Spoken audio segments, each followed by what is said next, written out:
chicos, espero que se encuentren muy bien. Hoy veremos un tema interesantísimo, el verbo. Antes de iniciar con la explicación, juguemos un rato.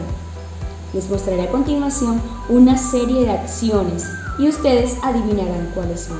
Espero sus respuestas en los comentarios y al final del día verificaré qué tanto han acertado.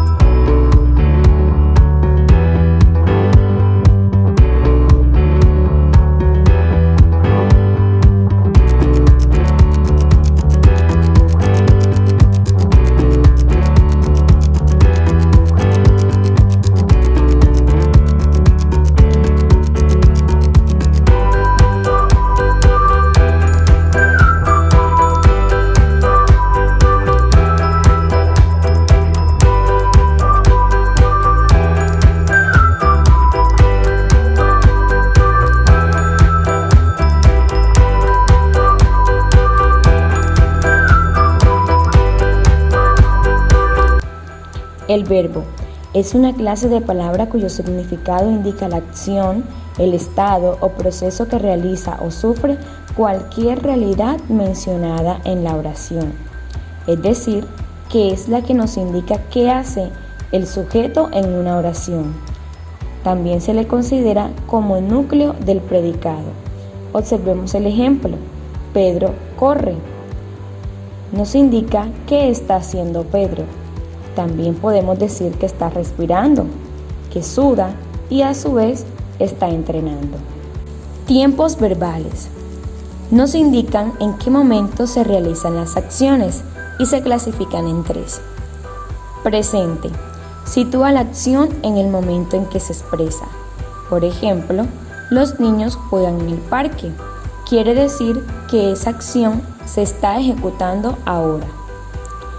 Pasado o pretérito. Se refiere a las acciones que ya ocurrieron. Por ejemplo, los niños jugaban en el parque. Nos da a entender que ya eso sucedió antes. Y futuro expresa que sucederá. Son acciones venideras. Los niños jugarán en el parque. Quiere decir que esta acción aún no se ha realizado. Probablemente se hará después.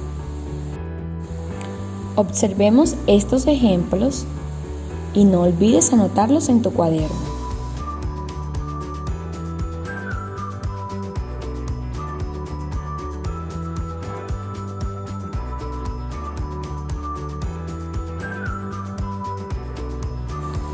Cada tiempo consta de 6 formas verbales que cambian en número o en persona. En número es la forma que toma el verbo de acuerdo con la cantidad de sujetos que realizan la acción y puede ser singular o plural. Como es sabido, el singular hace alusión a una sola persona o un objeto o un animal, mientras que el plural abarca varios. Observemos los ejemplos. El pintor terminó su trabajo hoy. Se puede apreciar que el verbo está en singular porque el sujeto, que en este caso sería el pintor, solamente es uno. Caso contrario, en el siguiente ejemplo, los estudiantes asistieron a la clase. El verbo está en plural porque en el sujeto se está hablando de varias personas que serían los estudiantes. Por otro lado, la persona es la forma que toma el verbo de acuerdo con quien realiza la acción y puede ser primera, segunda o tercera. Primera persona es cuando la acción la realiza la misma persona que está hablando. Tomemos como ejemplo el verbo trabajar y al conjugarlo quedaría que en singular la primera persona sería yo trabajo. Segunda persona es cuando la acción la realiza la persona que escucha. Ejemplo del singular, segunda persona, sería tú trabajas. La tercera persona es cuando la acción la realiza una persona distinta de la que habla o escucha. Y en nuestro caso sería él o ella trabaja. Y al conjugarlo en plural, la primera persona que antes era yo, ahora va a ser nosotros o nosotras, porque se incluye a sí mismo, pero también abarca a otras personas más. En segunda persona del plural sería vosotros, vosotras o ustedes. Y en la tercera persona sería ellos o ellas trabajan. Asimismo, las formas verbales pueden ser simples o compuestas. Son simples cuando están formadas por una sola palabra. Observemos el ejemplo. El único verbo está subrayado en azul y es resulta. Por el contrario, en las formas verbales compuestas, que están formadas por dos palabras, una que sería el auxiliar del verbo haber y el verbo principal en participio, contiene dos. Observemos el ejemplo. Francis ha trabajado. El verbo principal sería trabajar y está en participio porque termina en ado.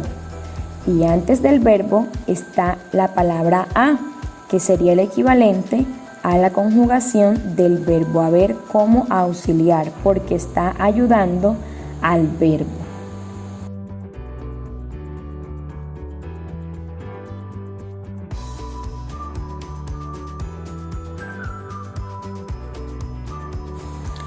Pero si existen las formas personales del verbo, por supuesto que existen las formas no personales. Ellas son las que no expresan ni número ni persona, ni tampoco admiten ningún pronombre personal. Y son tres: infinitivo, gerundio y participo. Infinitivo es cuando los verbos terminan en ar, er o ir. Ejemplo, amar, comer, vivir. En gerundio es cuando los verbos terminan en ando o yendo. Por ejemplo, amando, comiendo o viviendo. Y el participio es cuando los verbos terminan en ado o en ido. Por ejemplo, amado, comido, vivido. Teniendo en cuenta la actitud del hablante, es decir, la forma en la que se exprese una oración, en nuestro idioma español los verbos se pueden conjugar de 4 modos. Ellos son indicativo, subjuntivo, condicional e imperativo. Y vamos a ver cada uno de ellos a continuación. Modo indicativo. Se utiliza para expresar una acción que es real y puede estar en tiempo presente, en pasado o en futuro. El modo subjuntivo es muy opuesto al indicativo, ya que sus acciones, en vez de ser reales, suelen expresar posibilidad, deseo, duda, es decir, que son acciones hipotéticas. Observemos un ejemplo. Es posible que mañana llueva. Si analizamos esta oración, podemos darnos cuenta de que no está afirmando, simplemente manifiesta una posibilidad. También suele utilizarse en expresiones de petición, de consejo, de sugestión o de invitación. Construyamos un ejemplo. Te pido que termines tu tarea. Quiero que vengas temprano a mi casa. Ojalá que pases el examen. Modo imperativo. Se utiliza para expresar acciones de orden, mandato, sugerencias, ruegos o incluso prohibiciones.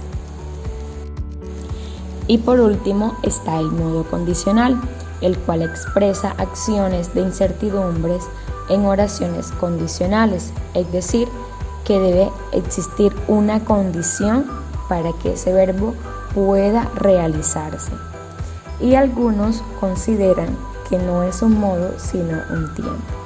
Ejemplo, si dedicaras más tiempo al estudio obtendrías excelentes resultados. Para poder tener esos resultados es necesario, es obligatorio, allí vemos cómo se establece la condición de dedicarle más tiempo. Para estar saludable, en el segundo ejemplo, hay que entrenar más y allí está la condicionalidad que rige a este modo.